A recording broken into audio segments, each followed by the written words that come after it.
My submission implements the task specified by coursework 2. For part A, we're asked to create a single row of enemies along the center of the screen. Using the provided hint, I looked into the inherited classes of space-level.java. I realized that level 1 had a complicated spoon and butterfly movement pattern, but that level 2 actually spoons enemies in a grid. After removing the nested for loop and implementing a single loop for a single row, I played around with the parameters to the spoon enemy method and found that 40 was a good space between them, and that 50 pixels less than half the canvas height put the enemies in a nice even position without moving. For part B, I created a new sprite file which is a combination of the laser power-up bonus and the bomb but recolored in Photoshop.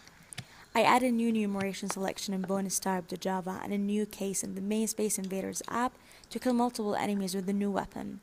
I recognize that it's the same functionality as the bomb bonus except that it should be invoked a random number of times based on the initial number of enemies. Therefore, I used the random class in the java.util package to generate a random integer for enemies to destroy when the new weapon is picked up and a for loop to call the die method for the enemy control class. I also increased the spoon chance from control.java to 50% as specified. Finally, in part C, I started by creating a new application that uses the model view controller methodology to integrate a pane functionality for sprite editing. There is a file menu bar that allows for opening and saving sprite files. The Java fx component placement and mapping to the controller is handled by the fxml file. When the user opens a sprite file, it is handled as an image object, then paint to the canvas at 600 by 600. I have added a slider that allows for setting the brush size. When it is changed, the label underneath indicates the size of the brush. There is a color picker that allows for complex color selection. Finally, there is a combo box that allows for normal drawing and erasing with the current mode stated in the combo box.